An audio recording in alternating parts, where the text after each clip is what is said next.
৪৮ দলের অংশগ্রহণে অনুষ্ঠিত হয়েছিল এবারের বিশ্বকাপ। ১ মাসেরও বেশি সময় ধরে আয়োজিত হয়েছে ১০৪টি ম্যাচ। পুরো টুর্নামেন্ট জুড়ে প্রতিটি ম্যাচে সম্ভাব্য ম্যাচ ফিক্সিং, অবৈধ বেটিং ও অন্যান্য অনিয়ম প্রতিরোধে সক্রিয় ছিল ফিফার ইন্টিগ্রেটেড টাস্ক ফোর্স। তবে বিশ্বকাপ জুড়ে একাধিক ম্যাচ ঘিরে ফিক্সিং বা অবৈধ বেটিংয়ের অভিযোগ ওঠে। এর মধ্যে ৩টি ম্যাচকে ঘিরে উত্তেজনা ছড়িয়ে পড়ে সামাজিক যোগাযোগ মাধ্যমগুলোতেও। ফাইনালে স্পেনের কাছে আর্জেন্টিনার ১-০ গোলের হার, সেমিফাইনালে স্পেনের বিপক্ষে ফ্রান্সের ২-০ গোলের পরাজয় এবং শেষ ১৬তে আর্জেন্টিনার ৩-২ গোলে মিশরকে হারানোর ম্যাচে রেফারিং ও VAR এর কয়েকটি সিদ্ধান্ত নিয়ে সমর্থকদের একাংশ সামাজিক মাধ্যমে ফিক্সিং, পক্ষপাতিত্ব ও কারসাজির অভিযোগ তোলেন।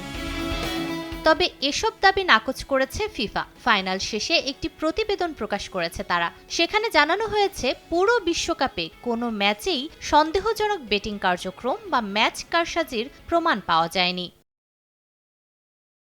আমরা এই বিশ্বকাপের ১০৪টি ম্যাচই পর্যবেক্ষণ করেছি। মাঠের ম্যাচ ছাড়াও বিভিন্ন বেটিং সাইটেও আমাদের নজরদারি ছিল। ম্যাচ ফিক্সিং বা কোনো ধরনের কারসাজির প্রমাণ আমরা পাইনি। এই বিশ্বকাপ শতভাগ মাঠের পারফরম্যান্সের ছিল।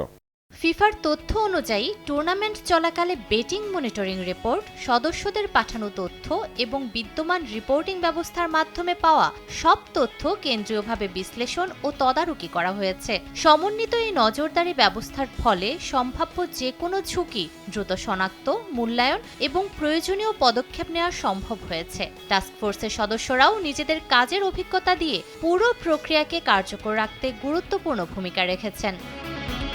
ইতিহাসের সবচেয়ে বড় বিশ্বকাপ শেষ হয়েছে মাঠের লড়াইয়ের উত্তেজনা নিয়েই। ফিফার মূল্যায়নে ফল নির্ধারণ করেছে ফুটবল, ফিক্সিং নয়। পুরো টুর্নামেন্টে কোথাও মেলেনি ম্যাচ কারসাজি বা অবৈধ বেটিংয়ের কোনো প্রমাণ।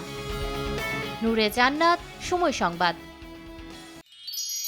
এক মিষ্টি সকাল, কানে কানে কিছু গুনগুনিয়ে বলে যায়, কাছে আয়, ভেসে যা, হাজার ফুলের ঠিকানায়, ছুঁয়ে দে, ডুবে যায় সুগন্ধে সেই সীমানা।